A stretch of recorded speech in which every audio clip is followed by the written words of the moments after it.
Χάρη και ειρήνη. Πολύ καλημέρα σε όλους. Σήμερα θέλω να σας μιλήσω για την πνευματική μας θέση. Είμαστε και πάλι εδώ μαζί. Είμαι ο Απόστολος Μιγγέλ Άντζελο από την Ευαγγελική Εκκλησία Χριστός Ζέει. Η πνευματική μας θέση. Κατανοήστε και σκεφτείτε μαζί μου, παρακαλώ.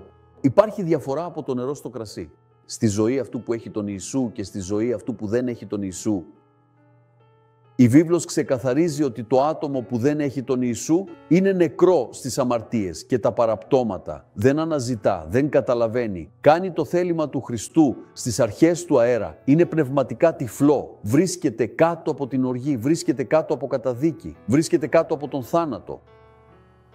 Αυτή είναι η θέση εκείνου που δεν έχει τον Ιησού Χριστό ως Κύριο και Σωτήρα, αλλά εκείνος που πιστεύει και τον ομολογεί ως Κύριο, ως Σωτήρα, ως καλοποιημένα, ως κεφαλή, ως ύψιστοποιημένα, ως αρχιερέα της ομολογίας, ως Απόστολο και ποιμένα. Όταν το άτομο λέει με ειλικρινή πίστη «Ιησού, εσύ είσαι ο Κύριος μου και ο Σωτήρας μου», βγαίνει αμέσως από το σκοτάδι στο θαυμαστό φως, από την οργή στη θεϊκή χάρη, από τον πνευματικό θάνατο στην αιώνια ζωή, από μια θέση στα νύχια του σατανά στην αγκαλιά του παντοδύναμου Θεού, από μια θέση πλήρους ήττας σε μια πνευματικά τέλεια και νικηφόρα θέση. Λοιπόν, σήμερα θέλω να μιλήσω ακριβώς γι' αυτό. Ο Κύριος Ιησούς Χριστός χρησιμοποίησε μια μεταφορά όταν μίλησε για εξουσία στους μαθητές του. Λέει το εξής: τότε επέστρεψαν οι 70 γεμάτοι χαρά, λέγοντας «Κύριε, ακόμα και τα δαιμόνια υποτάσσονται σε εμάς στο όνομά σου». Αλλά εκείνος τους είπε «Εγώ έβλεπα τον σατανά να πέφτει από τον ουρανό σαν αστραπή. Ιδού σας έδωσα εξουσία». Ιδού σας έδωσα εξουσία να πατάτε πάνω σε φίδια και σκορπιούς και πάνω σε όλη τη δύναμη του εχθρού και τίποτα απολύτως δεν θα σας βλάψει. Λοιπόν, αυτό είναι μια μεταφορά, αλλά αποτελεί ένα μεγάλο μάθημα. Τι λέει ο Ιησούς όταν λέει «Σας έδωσα εξουσία, σας έβαλα σε μια νέα πνευματική θέση. Τώρα είμαι εγώ που ζω μέσα σας. Εγώ είμαι που βασιλεύω στη ζωή σας». Τότε λέει «Έχετε όλη τη δύναμη, όλη την εξουσία να νικήσετε όλη τη δύναμη του εχθρού». Άρα δεν θα περπατάμε στο δρόμο πατώντας φίδια και σκορπιούς. Γι' αυτό σας λέω ότι αυτό είναι μια μεταφορά. Αυτό δείχνει ότι όποιος είναι εν Χριστώ, όποιος έχει αυτή τη νέα θέση που του δόθηκε από εκείνον, όποιος έχει πνευματική εξουσία, νικάει, πρέπει να νικήσει. Θα νικήσει κάθε αντίσταση, κάθε ασθένεια, όλες τις δύσκολες καταστάσεις, κάθε αμαρτία που τον πολιορκεί, κάθε πειρασμό που έρχεται, κάθε επιθυμία να τα παρατήσει. Νικάει γιατί σε εμάς δόθηκε αυτή η εξουσία για να νικήσουμε.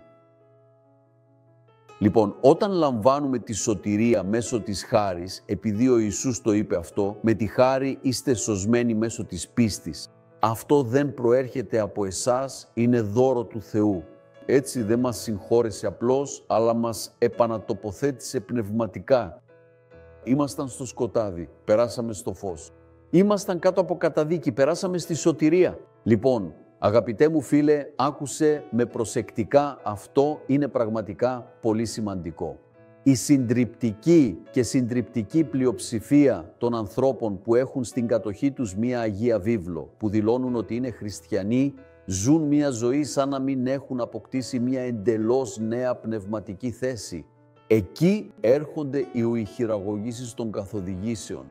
Όταν ακούς έναν κήρυκα που έχει κληθεί να κηρύξει το λόγο και να φροντίζει τα πρόβατα και γίνεται μέντορας, οι καθοδηγήσεις, αυτό στην πραγματικότητα θα συνεχίσει μια διαδικασία αποτυχίας στη ζωή των ανθρώπων, γιατί δεν υπάρχει καθοδήγηση.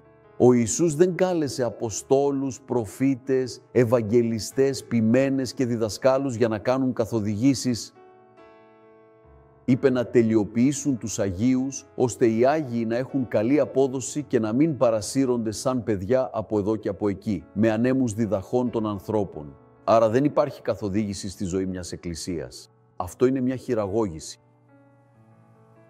Υπάρχει η σωστή διδασκαλία της βίβλου, ώστε ο λαός να τελειοποιείται. Άσε με να γίνω λίγο πιο συγκεκριμένος. Αυτό δεν ήταν εδώ στο σενάριο, αλλά άσε με να σου πω. Αυτός έδωσε αποστόλους, προφήτες, ευαγγελιστές, ποιμένες και διδασκάλους με σκοπό την τελειοποίηση των Αγίων για την επιτέλεση της διακονίας τους, για την οικοδομή του σώματος του Χριστού. Μέχρι να φτάσουμε όλοι στην ενότητα της πίστης, στην πλήρη γνώση του Υιού του Θεού, στην τέλεια ανδρεία, στο μέτρο του αναστήματος της πληρότητας του Χριστού, ώστε να μην είμαστε πια σαν παιδιά που ταρακουνιούνται από εδώ και από εκεί, παρασυρώμενοι από κάθε άνεμο διδασκαλίας, από τις πανουργίες των ανθρώπων, από την πονηριά με την οποία οδηγούν στην πλάνη. Καταλαβαίνεις τι ακριβώς είναι η πνευματική ζωή, η σύνθεση και η εξουσία και τι είναι μια ζωή πλήρως υποταγμένη σε θεϊκές καθοδηγήσεις. Λοιπόν, σήμερα οι άνεμοι των δογμάτων φυσούν από τη μία πλευρά στην άλλη, ο κόσμος πηγαίνει από εκκλησία σε εκκλησία, από μέρος σε μέρος, σαν πεταλούδα, λίγο γύρι εδώ, λίγοι γύρι εκεί, γιατί έχω προφήτη, γιατί υπάρχει αυτό, γιατί υπάρχει ένα άτομο που βλέπει, που ξέρει, που είδε. Όλα αυτά συμβαίνουν επειδή το άτομο δεν έχει ωριμότητα, δεν έχει ανάπτυξη. Επιστρέφω εκεί, γιατί εδώ ο Θεός επιμένει. Λέει, μην είστε σαν παιδιά που ταράζονται από τη μία πλευρά στην άλλη, παρασυρώμενα γύρω-γύρω από κάθε άνεμο διδασκαλίας, από την πανουργία των ανθρώπων, με πονηριά που οδηγούν στην πλάνη. Λέει λοιπόν ότι υπάρχουν άνθρωποι που χειραγωγούν, έχουν μια πανουργία. Μια πανουργία. Κάνουν τους ανθρώπους να κάνουν λάθη, να εξαρτώνται από τον άνθρωπο. Όλη η χειραγώγηση της ηγεσίας είναι γι' αυτό, για να κάνουν τους ανθρώπους να υποτάσσονται, να νομίζουν ότι μόνο ο κήρυκας, μόνο ο πάστορας έχει το χρίσμα του Θεού. Ο λαός δεν το έχει. Είναι ακριβώς το αντίθετο. Όλοι μας έχουμε το χρίσμα του Αγίου που μένει μέσα μας. Λοιπόν, ποιοι είναι οι χρησμένοι? Όλοι όσοι έχουν τον Ιησού ως Κύριο και σε όλους όσους έχουν τον Ιησού ως Κύριο. Αυτός έδωσε μια πνευματική θέση, μια θέση εξουσίας. Γιατί αλλιώς πώς θα νικούσαμε? Λέει, ο αγώνας μας δεν είναι ενάντια σε σάρκα και αίμα, αλλά ενάντια σε αρχές, εξουσίες, κυρίαρχους αυτού του σκοτεινού κόσμου, πνευματικές δυνάμεις του κακού. Και αυτός χρησιμοποίησε μια άλλη μεταφορά σε αυτό. Πρέπει να έχεις μια δομή επένδυσης, μια πανοπλία πνευματικής προστασίας, που βασίζεται σε τι? Στη γνώση της Αγίας Γραφής. Λέει ότι είναι μια περικεφαλαία της σωτηρίας, είναι μια θέση που προστατεύει την καρδιά, τα συναισθήματα, την ψυχή. Είναι ένα σπαθί που είναι το σπαθί του λόγου, είναι τα σανδάλια της σωτηρίας, είναι η ζώνη. Εδώ φτιάχνει μια πανοπλία για να σου δείξει. Έχεις έναν πόλεμο, αλλά έχεις μια θέση νικητή. Λοιπόν, ο Θεός δεν μας έβγαλε από την αυτοκρατορία του σκότους και δεν μας έβαλε σε κατώτερη θέση. Λέει ότι μας έβγαλε από την αυτοκρατορία του σκότους και μας μετέφερε στη βασιλεία του Υιού της αγάπης του. Κολοσσαείς 1:13. Μας έβγαλε από την αυτοκρατορία του σκότους. Μας έβγαλε από μια ζωή μικρόψυχη, μειωμένη, ντροπιασμένη, ηττημένη και μας λέει ότι μας ελευθέρωσε. Επομένως ήταν μια απελευθέρωση, Κολοσσαείς 1:13. Μας ελευθέρωσε από την αυτοκρατορία του σκότους. Εκεί ήμασταν από κάτω. Εκεί ήμασταν η ουρά. Δεν είχαμε ούτε καν για να ζήσουμε. Ήμασταν από κάτω. Ήμασταν η ουρά. Λοιπόν, ο Θεός μας έβγαλε από την αυτοκρατορία του σκότους. Μας ελευθέρωσε και μας μετέφερε στη βασιλεία του Υιού της αγάπης του. Αυτό τι σημαίνει, Απόστολε Μιχαήλ Άγγελε? Σήμερα έχουμε μία νέα θέση. Ο Παύλος είπε, καθισμένοι με τον Χριστό Ιησού σε επουράνια μέρη πάνω από κάθε αρχή και εξουσία. Λοιπόν, αν δεν είχα αυτή τη θέση, πώς θα ήταν η ζωή μου? Πώς θα μπορούσα να είμαι ποιμένας? Πώς θα μπορούσα να είμαι πρόβατο? Αν δεν είχα όλη αυτή την πνευματική δομή μιας θέσης εξουσίας, μιας θέσης ως κεφαλή, μιας θέσης από πάνω, μιας θέσης για να δανείζω και όχι να δανείζομαι, μιας θέσης νικητή. Ναι, ο Πέτρος όταν γράφει στην πρώτη του επιστολή, ξέρεις, οι επιστολές είναι γράμματα που έγραψαν οι Απόστολοι. Λέει λοιπόν στην Απάρ Πέτρου 2:9. Εσείς όμως είστε γένος εκλεκτό, βασίλειο ιεράτευμα, έθνος Άγιο, λαός που ανήκει αποκλειστικά στον Θεό για να διακηρύξετε τις αρετές εκείνου που σας κάλεσε από το σκοτάδι. Εκεί ήταν που ζούσαμε, αγαπητέ. Και είπε, μας έβγαλε από το σκοτάδι, μας κάλεσε από το σκοτάδι στο θαυμαστό του φως. Άρα αυτή τη θέση τη χάρισε ο Θεός Αυτός ήταν που είπε «Κοίτα, εσύ είσαι εκλεκτό γένος, αυτός σε εξέλεξε, αυτός σε διάλεξε πριν από τη θεμελίωση του κόσμου, αυτός δημιούργησε το πνεύμα σου για σωτηρία». Μετά λέει «Βασιλικό ιεράτευμα». Αυτός ήταν που το καταλόγισε. Αυτή είναι νόμη καταλογισμού. Είπε «Εσύ είσαι εκλεκτό γένος, εσύ είσαι βασιλικός ιερέας». Μετά λέει «Άγιο έθνος, η εκκλησία, η βασιλεία». Μετά είπε «Ναι, ιδιόκτητος λαός, λαός αποκλειστικής ιδιοκτησίας του Θεού». Άρα δεν είμαστε αποκλειστική ιδιοκτησία και μετά χρειαζόμαστε ένα ταρακούνημα για να βγάλουμε έναν δαίμονα που μπήκε σε κάποιον που είναι αποκλειστική ιδιοκτησία του Θεού. Καταλαβαίνεις ότι αυτές οι καθοδηγήσεις μόνο για να προσβάλλουν τον Θεό και τη ζωή του χριστιανού χρησιμεύουν? Και γιατί οι άνθρωποι πέφτουν σε αυτό? Επειδή είναι τυφλοί. Λέει ότι είναι ένας τυφλός που οδηγεί άλλους τυφλούς. Όταν ένας τυφλός οδηγεί έναν άλλον τυφλό και οι δύο πέφτουν στο χάσμα. Λοιπόν, είμαστε βασιλικό ιεράτευμα. Είμαστε βασιλικοί ιερείς. Αυτή είναι νόμη καταλογισμού. Αυτός που είπε ότι έχω εξουσία δεν ήταν ο Μιγκελάντζελο, ήταν ο Θεός που το είπε. Αυτός που είπε ότι έχω μια πνευματική θέση ήταν ο Θεός, αυτός ήταν που μου το καταλόγισε, είναι νόμοι καταλογισμού. Αυτός το καταλόγισε, αυτός είπε «Τώρα είσαι δική μου αποκλειστική ιδιοκτησία».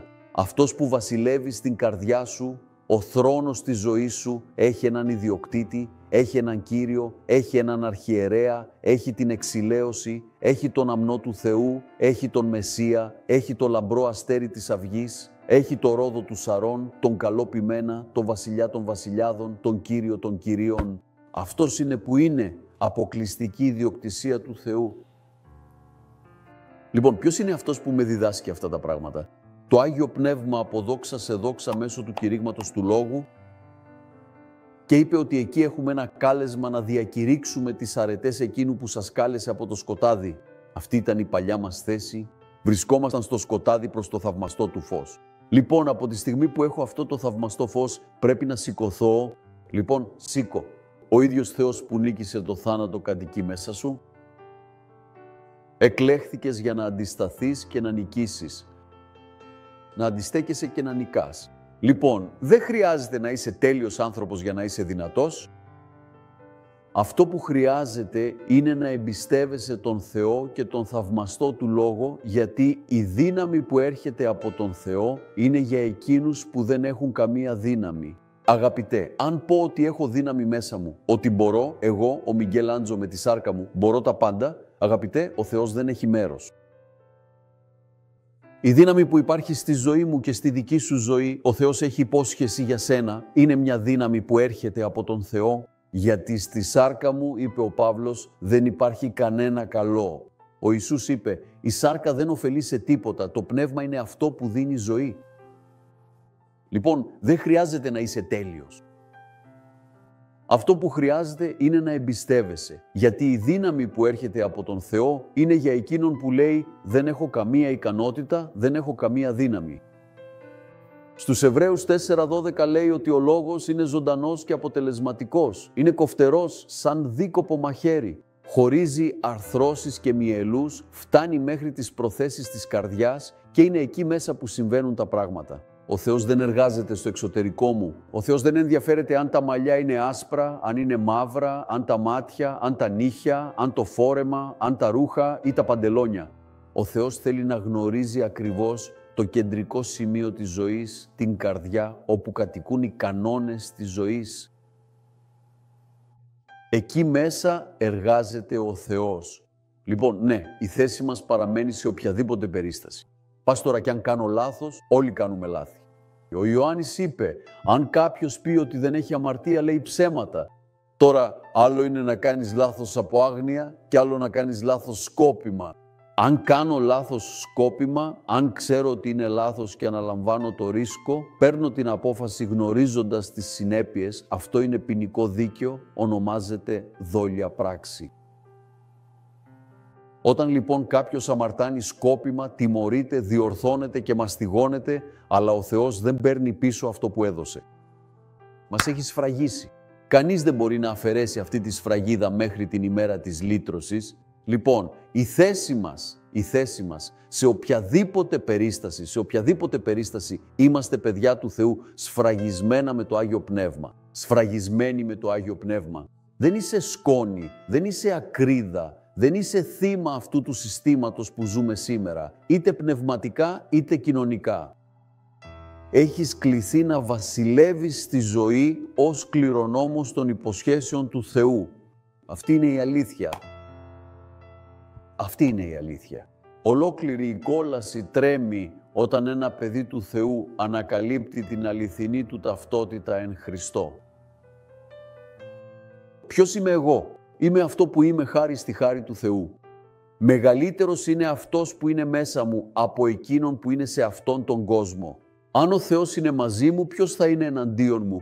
Είμαστε καθισμένοι μαζί με τον Χριστό στις επουράνιες περιοχές, στα ουράνια, εν Χριστώ Ιησού, μαζί με τον Χριστό.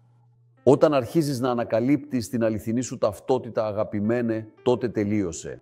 Εν Χριστώ θα ζήσεις σύμφωνα με αυτή την ταυτότητα, με ένα έργο που ο Θεός καταλόγισε στη ζωή σου. Αυτό που έκανε στο Σταυρό του Γολγοθά και είπε ότι όλα είχαν τελειώσει, αυτό το καταλόγισε στη ζωή μας. Δεν είναι αλήθεια. Το καταλόγισε. Στο βιβλίο της Εφεσίους, στο πρώτο κεφάλαιο, εδάφιο 22, λέει το εξής: «Έθεσε τα πάντα κάτω από τα πόδια του και για να είναι η κεφαλή πάνω σε όλα, έδωσε στην Εκκλησία τη δύναμη, την εξουσία και τη θέση, η οποία είναι το σώμα του». Η Εκκλησία είναι το σώμα του Χριστού και το πλήρωμα εκείνου που γεμίζει τα πάντα σε όλα. Λέει ότι η δύναμη της Ανάστασης, η ίδια δύναμη που ανέστησε τον Ιησού από τους νεκρούς, είναι η δύναμη που βρίσκεται στη δική μου ζωή και στη δική σου ζωή. Ο Θεός έχει υπόσχεση για σένα σχετικά με αυτό. Λοιπόν, μπορεί να μην ελέγχεις τα πάντα γύρω σου, αλλά μπορείς να εμπιστευτείς απόλυτα εκείνον που έχει τον απόλυτο και πλήρη έλεγχο της ζωής μας σε κάθε στιγμή και περίσταση. Ποιος έχει τον έλεγχο? Ο Ιησούς Χριστός. Αυτός έχει τον έλεγχο. Ακόμα και αν κανείς δεν το έχει δει. Κοίτα, μιλάω σε εσένα που ξύπνησες νωρίς για να ακούσεις το πρόγραμμα και να συμμετάσχεις. Ή σε εσένα που δεν κοιμήθηκες με τρομερούς εφιάλτες. Ο Θεός είδε τα δάκρυά σου. Ο Θεός βλέπει τις αγωνίες σου. Δεν σπαταλά τα δάκρυα. Μετατρέπει όλα αυτά σε δύναμη για να ζήσεις. Σε δύναμη για να ζήσεις, σε θάρρος για να νικήσεις. Ακόμα κι όταν όλα φαίνονται να καταραίουν, υπάρχει ένας θρόνος στον ουρανό που παραμένει σταθερός και το όνομά σου είναι χαραγμένο εκεί στο βιβλίο της ζωής για πάντα. Η εξουσία που λάβαμε από τον Θεό μας σηκώνει αυτή τη μέρα για να ζήσουμε από πάνω, όχι από κάτω, ως παιδιά και όχι ως δούλοι. Και αυτό ονομάζεται η ζωή της πίστης. Η ζωή της πίστης. Λοιπόν, έχεις περάσει τόσα πολλά και ακόμα στέκεσαι όρθιος. Αυτό δεν είναι τύχη. Αυτό είναι ο Θεός που σε στηρίζει. Ακόμα και αν δεν το καταλαβαίνεις, φτάσαμε μέχρι σήμερα επειδή ο Θεός μας στηρίζει. Λοιπόν, εν Χριστώ είσαι περισσότερο από νικητής και είναι η ώρα να περπατήσεις σε αυτήν την αλήθεια με τόλμη, πίστη και πίστη. Δεν μπορείς να αποδεχτείς την ήττα, δεν μπορείς να αναβάλεις, δεν μπορείς να πεις όχι, όχι, δεν μπορώ, δεν θα πάω, δεν θα φτάσω, δεν τα καταφέρνω. Βάλε τέλος σε όλα αυτά, μπορείς τα πάντα σε Αυτόν που σε ενδυναμώνει και που μας ενδυναμώνει. Δυστυχώς ο χρόνος πέρασε γρήγορα. Θα ήθελα να σε προσκαλέσω να γνωρίσεις την Εκκλησία Κρίστο Βίβ, οδός Μαρικά 320, στη συνοικία Καμπίνιο, στη δυτική ζώνη του Ρίο Ντε Τζανέιρο, έναν υπέροχο καθεδρικό ναό, όπου θα βρεις υγιείς ανθρώπους, λαό του Θεού της Κρίστο Βίβ, μια σταθερή εκκλησία, και μπορείτε να επικοινωνήσετε μαζί μας μέσω WhatsApp 99 127 41 54 ή με τις συμβούλους μας, τις επισκόπους μας 30 17 90 90. Καλέστε μας τώρα, λάβετε μια προσωπική προσευχή. Ας θυμηθούμε λοιπόν Εκκλησία Κρίστο Βίβ, οδός Μαρικά 320, στη συνοικία Καμπίνιο, στη δυτική ζώνη του Ρίο Ντε Τζανέιρο. Κλιματιζόμενοι, με χώρο στάθμευσης, ένα τεράστιο κοινωνικό έργο, αλλά πάνω απ' όλα μια σταθερότητα που κάνει τον λαό του Θεού να ζει ως κεφαλή. Ο λαός της Εκκλησίας Κρίστο Βίβ δεν έχει μέντορες. Ο λαός της Εκκλησίας Κρίστο Βίβ έχει την αλήθεια του Θεού. Έχει τη βίβλο, έχει τον βράχο, έχει την ασφάλεια, έχει την ανάπαυση, έχει την ειρήνη. Αυτό είναι που προσφέρουμε. Γι' αυτό με ανέστησε ο Θεός και είπε «Μιγγέλ Άντζελο, ποιμένε τα πρόβατά μου, όχι με αισχρό κέρδος, όχι ως κυρίαρχος, όχι ως μέντορας, αλλά ως ένας ποιμένας που αγαπά τους ανθρώπους». Σήμερα στις 9 το πρωί και στις 5 το απόγευμα, 2 μεγάλες συναντήσεις, ζωντανά. Η πρόσκληση είναι για σήμερα. Αν σήμερα ακούσεις τη φωνή του Θεού, μην σκληρύνεις την καρδιά σου. Σε περιμένω. Είναι ο Θεός που σε καλεί, γιατί έχει μια υπόσχεση για σένα. Ευχαριστώ τον Θεό που μου επιτρέπει να βρίσκομαι εδώ, σε αυτό το τηλεοπτικό κανάλι, στα μέσα κοινωνικής δικτύωσης, σε όλο τον κόσμο. Θέλω να ευχαριστήσω τον Θεό για την τηλεοπτική μου ομάδα που διατηρεί τη θέση της δίπλα στον Απόστολο, ώστε ο λόγος να διαδίδεται, δεν είναι δεμένος. Ευχαριστώ τον λαό της Εκκλησίας Κρίστο Βίβε, που όλα αυτά τα χρόνια παραμένει σταθερός, αποφασισμένος, αμετακίνητος, άνθρωποι με σταθερότητα χαρακτήρα, σταθερότητα πίστης, όλα αυτά διδάσκονται στο θυσιαστήριο. Όλα αυτά διδάσκονται από κάποιον που φροντίζει την ψυχή του ανθρώπου, τον ποιμένα. Θέλω να ευχαριστήσω τον Θεό για την οικογένεια του Ροντρίγκο Αμπρόζιο και της Φαμπιάνα Αμπρόζιο και τα παιδάκια τους. Η αγορά Τουρμπομίλ του Βιλαμίλ Μεσκίτα είναι μέρος της ιστορίας μας. Αυτό το ζευγάρι που αγαπά τον Θεό, αγαπά τον Ευαγγελισμό, στηρίζει ώστε η Εκκλησία να συνεχίσει να κηρύττει τον Λόγο. Σας ευχαριστώ αγαπημένοι από την καρδιά μου. Ρενάτο Βιλαρίνιο, Κλαούντια Ρίχερ, οι αγαπημένες τους κόρες, η Ζινζάνη. Ξέρεις ότι σε κάθε λατρεία εγώ θα έπρεπε να μιλήσω για όλο τον κόσμο της Εκκλησίας, αλλά δεν θα υπήρχε χρόνος. Αλλά μιλάω για ανθρώπους που έχουν πολύ μεγάλο επίκεντρο, γιατί είναι Χριστός Ζέη. Ένα επίκεντρο πίστης, εξουσίας, πνευματικής θέσης, αμετακίνητη. Ευχαριστώ Ρενάτα, ευχαριστώ Κλαούντια, ευχαριστώ Ζινζάνη, που είστε επίσης στήριγμα για τη διακονία μας του Ευαγγελισμού. Ψυχές διασώζονται κάθε μέρα στα μέσα στις εκπομπές μας, ζωές αγγίζονται. Είμαστε σε 123 χώρες. Ο λόγος διαδίδεται.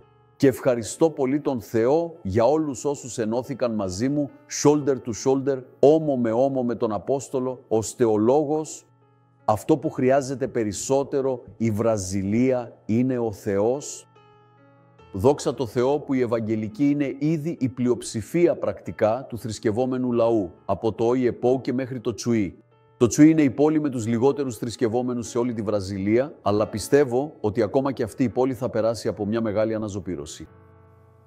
6.600 κάτοικοι, οι περισσότεροι δεν γνωρίζουν τον Θεό, δεν ξέρουν τίποτα για την πνευματικότητα, αλλά θα φτάσουμε και εκεί. Χαιρετισμούς σε όλους. Στο όνομα του Ιησού, ο Απόστολος Μιγγέλ Άντζελο δηλώνει ότι πάνω στη ζωή σου βρίσκεται η ευλογία του Θεού. Σε περιμένω. Στις 9 το πρωί, στις 5 το απόγευμα, στο όνομα του Ιησού. Αυτή η έκκληση δεν είναι από έναν άνθρωπο. Αυτή η έκκληση είναι από τον Κύριο των Κυρίων, τον Βασιλιά των Βασιλιάδων, τον καλό ποιμένα που σε αγαπά αιώνια. Χάρη και ειρήνη σε όλους, στο όνομα του Ιησού.